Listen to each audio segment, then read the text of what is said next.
Hey, everybody. Welcome to the latest episode of the Rock Experience with Mike Brunn.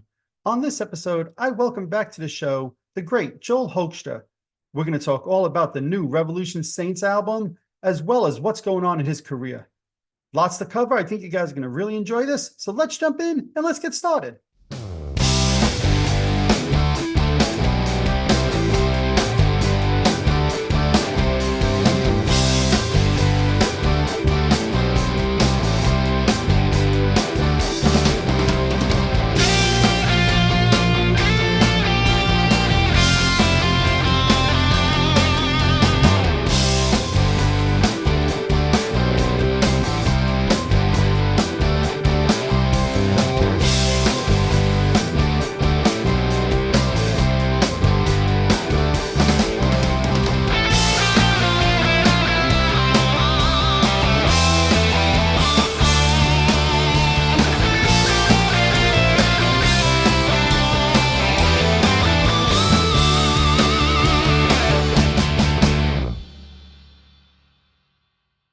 Well, Joel, first off, I want to thank you for joining me today. And I want to say just congratulations on the forthcoming release of the new Revolution Saints album, Against the Winds, right? This is your second album with them in less than a year. You did a solo album last year. You're Joel Hoekstra's 13. How do you find the time to do all of this? Well, just work every day, basically. Yeah. Yeah. Is it still exciting to you when a new album is coming out like this? Yeah, absolutely. Always. I mean, I'm excited to be doing any of the things that I'm able to do in my career. It's, to me, stuff that all seemed unattainable when I was a young kid, in the southwest suburbs of Chicago, in a not so well-to-do family, and kind of looking at like, well, that'll never happen for me, but maybe I'll just play guitar anyway for a living. And, just working hard at everything, and kind of just through sheer, I guess, perseverance and just hard work, like having things kind of open up and be able to play with Night Ranger, play with Whitesnake and Trans-Siberian Orchestra and Rock of Ages. And, all these things have been things that I wouldn't have imagined would have occurred when I was a kid. Absolutely. Now, Revolution Saints, people know originally Jack Blades and Doug Aldridge was in the band. And I've seen you being very complimentary, understandably, to them as musicians. But tell fans, how did you get involved in this project? Well, I think it was a situation where, Jack and Doug both kind of simultaneously felt like they had run their course with it. Jack's got Night Ranger. He's very busy with them. And Doug's got the Dead Daisies. He's very busy with them. And I think Dean and Frontiers were kind of interested in continuing it. So they made the decision to kind of shoot for a Mach 2, if you will, of this particular project. And so, I was asked, and I was like, well, I'm gonna check in with Doug, because we do well together and have a nice friendship, and he's always been good to me. So I was like, let me make sure this is cool. And he kind of fired back, no, I said, like, get Joel to do it. And so I was like, well, I guess if he's saying it. And then I guess as a guitarist, having the opportunity to work with Dean Castronovo and Jeff Pilson, that's an opportunity that most guitarists say yes to, right? So I mean, that seemed to at that point in time be like, well, why am I not going to do this, right? So it became more like, yes, I'm doing it. Sure. And most people know Dean as the drummer, right? But just talk about him like as a singer, because I think in recent years people begin to realize what a great singer he is. But just talk about what he brings to the table as a singer. Yeah, I mean, I think he belongs in the discussion of best rock singers out there these days, and he's simply overlooked because he doesn't do it all that often with Journey. I think there's a couple songs in the set he sings lead on, and but the more people hear him with Revolution Saints, the more people will go like, whoa, and also, I mean, I almost overlooked because he's a world-class drummer. So people already know him as like one of the best drummers in the rock scene today.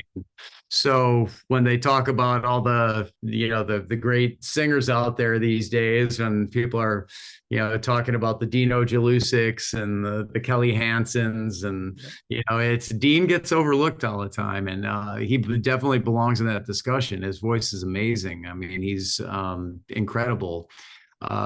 So we get these songs in demo form where there's a guide for all the instruments and a guide for the vocal. And it's amazing to hear how every time Dean's performance lifts the song from here to here, man. It's Sure. just remarkable.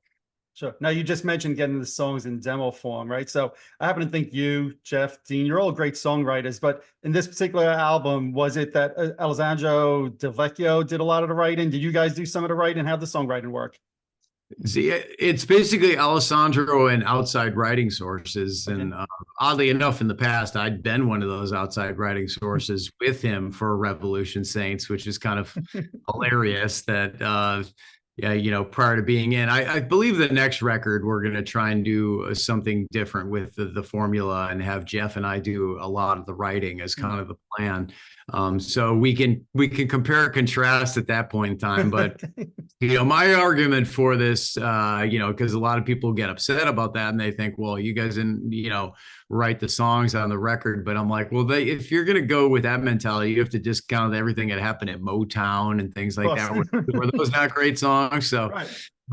The bottom line is we still put our stamp on things with performance, with our personality. And trust me, they sound a lot different than the demos by the time the songs are actually presented after the three of us perform them. So you do have your opportunity to express yourself. And I'm not told no for no what to play for a solo or for even overdub parts or even the main rhythms. I changed a lot of the riffs, so there's plenty of opportunity to express yourself within the song. And that is an important thing to making a song work and click.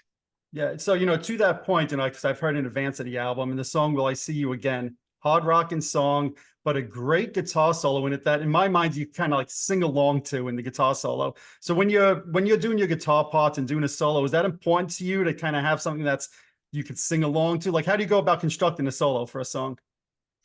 I think in what's expected, kind of in the scene that we're in, is that the solos have melodic content and hooks within them. Sometimes that's quoting an existing vocal hook. Sometimes it's creating a new hook, right? Also balancing that with some technical flair. And because if you're just playing a basic pop solo, a Mary Had a Little Lamb kind of thing for people, people in our scene bum out as well. They want to hear you have some level of technical proficiency in there. So you try to find the balance between those two things, and oddly enough, Neil Sean is a tremendous model of that, right? I mean, Neil is, he's got chops, but he's also known for being able to play great melodic hooks in his solos and play with feel. So, I guess I use that as a model. There's a lot of people that fall under that category, honestly, in the guitar community. So that's always been more or less my thing, to be honest. I mean, for a while when I was younger, I was in the fusion scene, putting out my instrumental records, and a lot of the instrumental music is based solely on showing your technical prowess for 4 or 5 minutes for a song, et cetera, and then moving on to the next one. And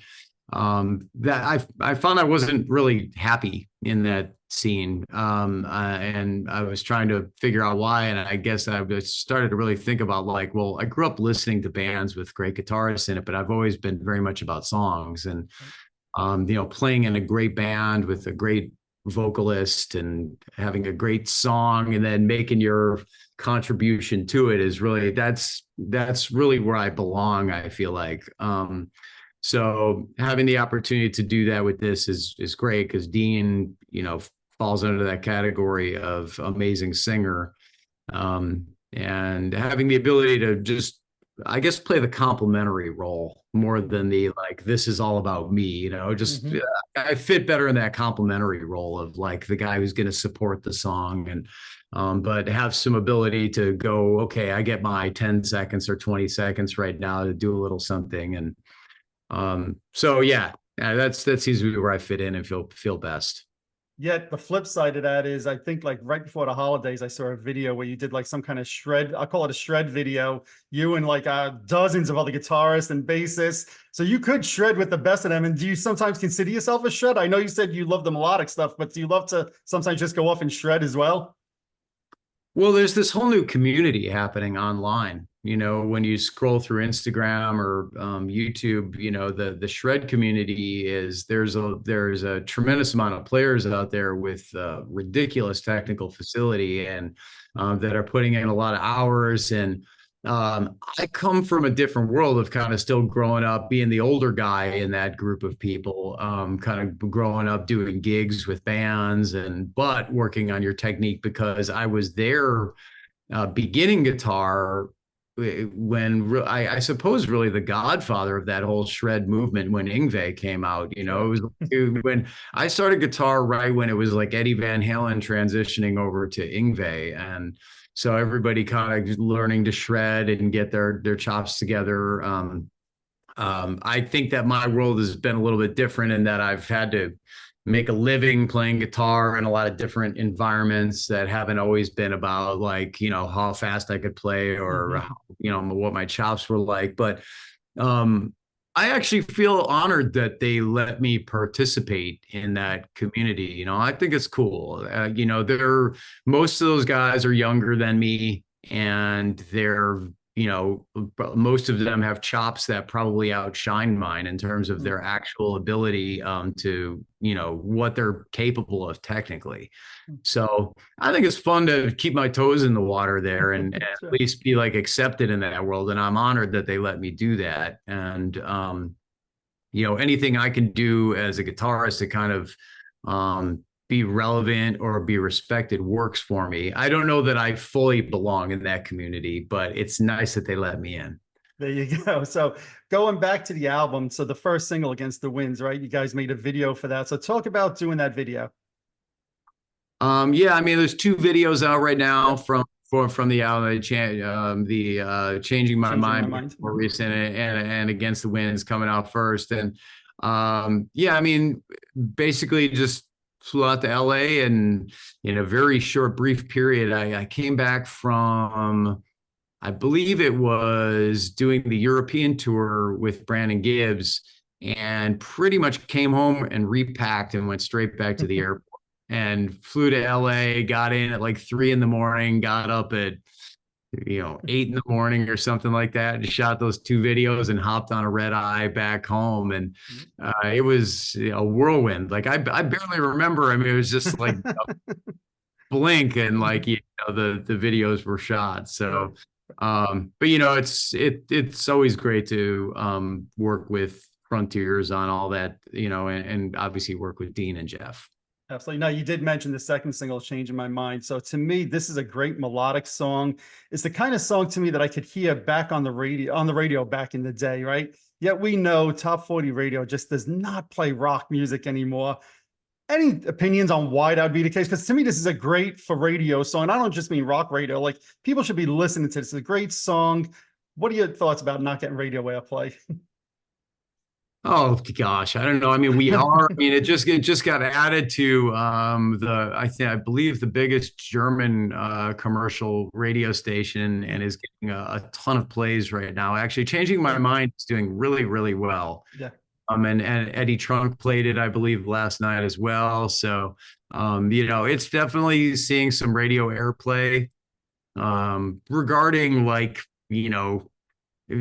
the whole like where rock sits in the grand scheme of things versus rap and country, et cetera, and stuff like that. It's all irrelevant in my world. Like I'm too busy like with my guitar, just being like, hey, I'm a professional guitar player. I'm going to make a living playing, and these are the opportunities that I have. And I don't waste a lot of time worrying about things like, hey, how come rock isn't getting more attention and stuff like that. You just do your thing, and I love the answer.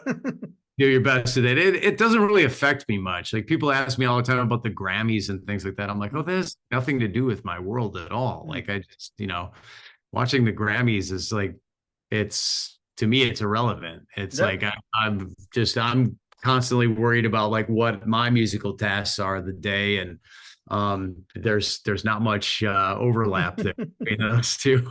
Absolutely. So I love that answer. Now, obviously, the three of you guys have a lot of touring commitments with your own things, right? Has there ever been any talk of maybe like at a festival or cruise or like doing like a one-off type show? Because the fans really want to see the stuff live. Yeah, I mean, we've definitely talked about taking it out. I think, it would make more sense. One of the hardest things when you're a part of something like this is getting the set together, like shedding it. So like when it is together, you want to do more than just play one show. So, I would think that if it were to happen, it would more likely be a run than a show. So then that's why people tend to look for windows, because by the time you get done, getting together the parts and the backing vocal parts for a 75, 90-minute set, you don't want to go, well, I just worked 3 weeks to get that together to go up and play it once. You want to like That's have an right. opportunity to get out and play it multiple times. So Dean has definitely talked about it. I'm all for it. I really, really hope it can happen at some point in time. And, one other thought on that is that I think, the shifting landscape right now of a lot of the 80s bands going through lineup changes due to health or retiring, straight up retiring, we're going to witness the elevation of importance of a lot of these what were projects, side projects for people, because people are still going to want to see a lot of us that were a part of bands. Obviously I've been a replacement player of sorts ever since I joined Night Ranger. I wasn't Jeff Watson. I was stepping into the position that Sure. Jeff, made famous, and obviously made Night Ranger what they were in that respective position. So for me to go in and fill people's shoes is great, but now also I've been around long enough that I've formed a relationship with a lot of people in the scene, and so they do actually have, I guess, a level of respect for what I've been able to do, or a level of familiarity with me that they have interest in seeing me. So I think that we may see some of these projects step up in terms of festival billing and things like that, and how the level of importance of where they sit. I'm speculating, but I Of think course. I think we'll probably see that in the upcoming years. And I just want to say one thing to what you just said. I know you said you were a replacement for Jeff Watson, rightly and understandably so, but you put out some great albums with Night Ranger yourself. You had some writing credits on that. So in my mind, you're a lot more than just a replacement player in Night Ranger. To me, you helped bring them back to that sound that they were so known for with that Growing Up in California album. It was just some great music on that album. So I have to say that. Yeah, I mean, that somebody had asked me very recently in an interview where it stopped feeling like I was simply filling in for Jeff, and the answer was really that when we recorded some California, where it's like you start to feel like, yeah, like I'm in the band. Up until then, it was kind of like, are they gonna like just tell me one day, look, we made up with Jeff and he's back and bye, see you later, thanks for filling in. And once you record an album with a band, that's when you start to really feel like, yeah, all right, I'm a part of this. Absolutely. But Jeff's a dear friend, and he played a lot of very classic solos on that stuff. And for me, I did my best to honor his legacy in there. I think it just turned out that a lot of I guess the visual similarities, like a gold top Les already was my main guitar, the long blonde hair. I had worked on the 8-finger tapping technique as a kid, just because I had a teacher, TJ Helmrich, who really is fantastic with that style. And so there were a lot of things that fell into place with that. I always viewed that less like trying to be a Jeff Watson ripoff, and more like I actually wanted to like pay honor to the fact that what Jeff did over there was important. I grew up looking at Night Ranger, and I understood the beauty of the Gillis Watson guitar duo. And for me, I mean, a lot of that with Brad is really easy. You just keep your hands off of a Floyd Rose and you're fine. Because Brad is so identifiable that, that was what was cool about Jeff and Brad, right? Because you could tell the difference between who was playing within 3-4 seconds. Sure. But there was no, now which guy is this playing? Right. No, so true. Yeah, I mean, each one of them had very identifiable styles, and some of Jeff's style fit in well with me, and some of it not. Jeff had a lot of things together that weren't necessarily a part of my playing as well. But I was able to, especially when we started to record our own music, be able to put a little bit of where my style was different than Brad's as well. Yep. Makes So he was a great guy to be in a guitar team with, Brad Gillis. He's so signature. so true. I often reference when Dio put together Hearing Aid and they did Stars. It's, to Yep. me, the two most identifiable guys on that when they took their solos were Yngwie, because he was Yngwie, and Brad, because Brad wasn't trying to be Yngwie. He came in doing the Floyd Rose stuff, and Yes. it was like, oh, that's Brad Gillis. I mean, as a kid listening to that, before you had the video in front of you, you knew, oh, there's Brad Gillis playing right there. A very identifiable player. So true. Now you talked about filling in for other players in other bands, and more recently now, right? You're filling in for the great Phil Schaus and Accept, a very different type of band for you than what you've been accustomed to playing in. So just talk about how you got this gig, and is it going to be different for you as a guitarist going into a band like Accept? Yeah, I mean, so that came together really quickly. I was out with Trans-Siberian, and Michael Cardelloni from Damn Yankees. I got a text from him. He said, "Hey, I'm with Wolf Hoffman from Accept right now, and he needs somebody to fill in on guitar this year for South America and for the European festivals over the summer." And he said, "You want me to connect you guys?" And I think at that moment you picture that being like, maybe I'll get an email in a week or two or something like that. And I said, sure. And like, 1 minute later, there's like a text from Wolf, and he says, I live in Nashville. I said, well, perfect. TSO's in Nashville in a couple of days. He said, let's have coffee. So we met up and we talked about the whole thing, and everything just made sense in terms of how it fit for what we each needed this year. They need somebody to fill in for Phil, but not necessarily somebody to come in and like take over for Phil. Phil's still going to be the full-time member of the band. And, Phil doesn't have to worry about somebody necessarily looking to steal his job either when I'm in there, because, I want to remain part of Whitesnake and all the other things I'm doing. And so for me, it just sounded like fun. I mean, it sounds like great fun, and yeah, it's more metal than like most of the stuff I've been doing, but that's great. To me, that's fun. That's Right. not, this guy doesn't fit in. I will fit in when I'm up there playing it with them. And I think they're a great live band, and I think Wolf's a great player. And I'm looking forward to playing the gig very much like Phil does, just doing like what he does, but just having a blast and meeting new people, meeting the Accept fans, getting back down to South America where I haven't been in 4 years, and being a part of the European festival circuit. That's all really important to me. And to do that with a band like Accept, that's a well-oiled machine out there right now. It seems like a really great opportunity. So I'm looking forward to it. Absolutely. Now, obviously Wolf plays lead. Are you playing lead also? Are you doing rhythm? What's your role there? I mean, I think, I definitely have solos during the set. And, I told Wolf, like, look, I'll just try to stay as faithful to the records as possible and keep, the fans happy. I always prioritize the band and the fans ahead of, my needs when it comes to playing a gig. I want them to go. He was a total professional. He came in and understood what was right for Accept rather than what was right for me, Right.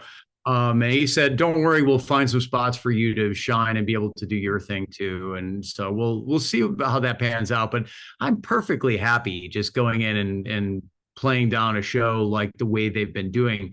There's a lot of pride to be taken in being able to be that kind of player who doesn't need to say, hey, I need this to be about me, but to be able to step in, fill a void, and be a professional and Yep. say, yeah, man, I will keep you guys rolling, and this is going to be a lot of fun. Well, that's exactly why you're in such high demand, right? So you mentioned Whitesnake before and wanted to stay there. I know David Coverdale mentioned in the fall he wanted to do, I'll say, like a farewell album. He wanted to bring you in to do some songwriting, he mentioned at the time. Is there an update on that? Has songwriting begun? Has demoing begun for that album? No, I just only really saw the excerpts of that one interview. Really? Okay. I mean, and that was news to me. I did go out and do some work with David on some box set stuff last year, and we spent some time together. So, we have a great friendship, and everything. I'm in constant communication with him on all these moves. We talk about the Accept thing before it's happened, before it's released and to the public, and say that this is what I'm planning on doing, and saying this is how it's how it's going to be and like how it's going to be presented that I'm filling in. And, just want to warn you, it's not like I'm quitting Whitesnake to join Accept. And, David's great. He's been nothing but supportive. He didn't ruffle his feathers in the least. In fact, the opposite. He said like he'll help promote the tour and promote that I'm out there doing it. And, he's very, very generous, and has always been really nothing but fantastic to me. So, whatever his visions are, I think that's a great idea.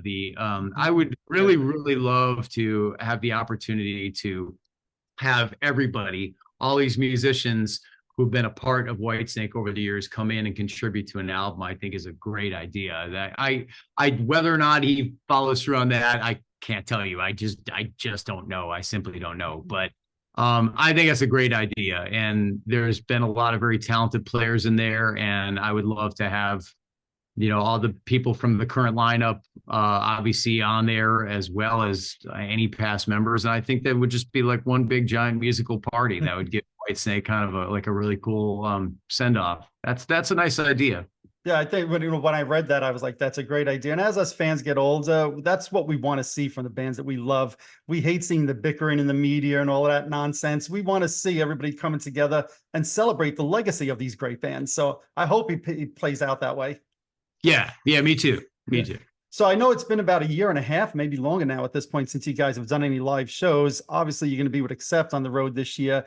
Any talk of doing Whitesnake live shows again? Is Dave up to it, or do we think that might not be able to happen?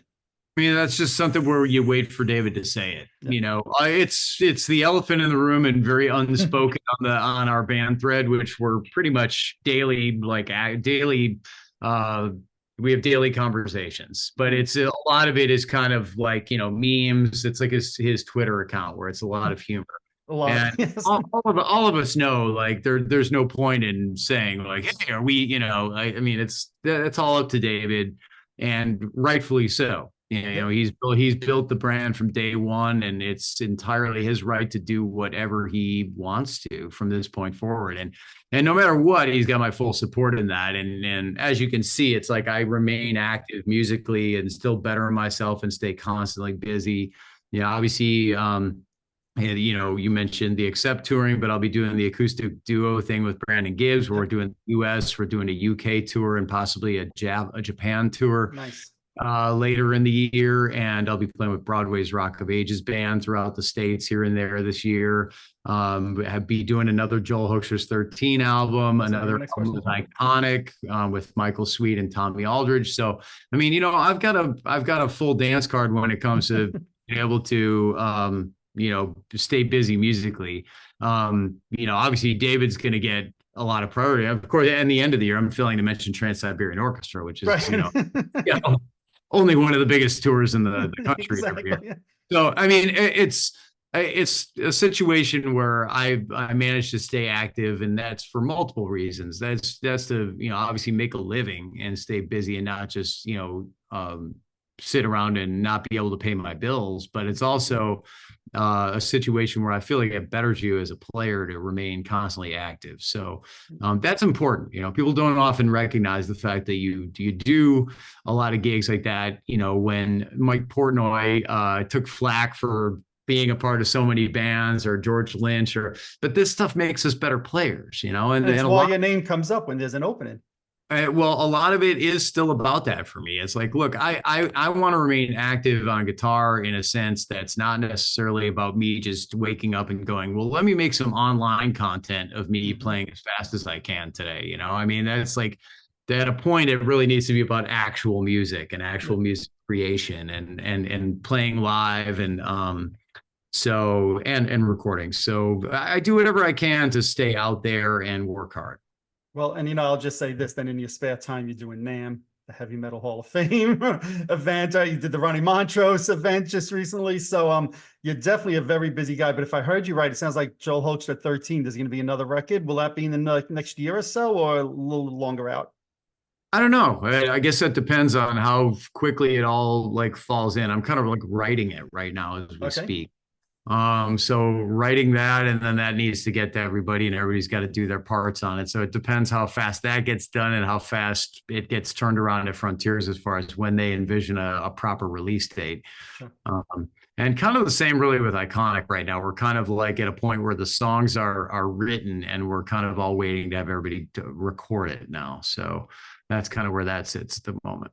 Well, there's certainly a lot to look forward to from Joel Hoekstra. We got the Revolution Saints album coming out in just a few weeks. I know also, just to plug for you, on your website, you have merchandise, you do cameos. So just tell fans how they could, if they want to do a cameo or get some merchandise from you, how do they find that? I mean, you can still, there's sort of a home base for it still as a .com, which is kind of old school these days, but there actually is a joelhoekstra.com, JOELHOEKSTRA.com. And on the side panels, you can see a link to any of my social media. And up top, you'll see a red button that says store, and you can go there and check out any of the merch. And so, yeah, all that fun stuff. Awesome. Well, best of luck with the Accept tour. Best of luck with the album. I hope you guys can fit in some shows to support the album. It would be great. And Joel, it's been an honor talking to you today. So thank you for your time. Right back at you, brothers. All righty. There you have it. I'd like to thank Joel for joining me, talking all about the new Revolution Saints album, as well as what's going on in his career. I highly recommend you guys check out the new Revolution Saints album when it comes out. I think you guys are going to really enjoy it. Thanks so much for your time, Joel. If you're watching this on YouTube, hit that subscribe button below. If you're listening to one of my podcasts, subscribe over there as well. Also, head on over to Facebook and follow my page, The Rock Experience with Mike Brunn, where each and every day we talk about all the rock and roll music that you love. You can also follow me on Instagram and Twitter as well. That's it for this episode. Thanks for watching. Thanks for listening. See you all next time.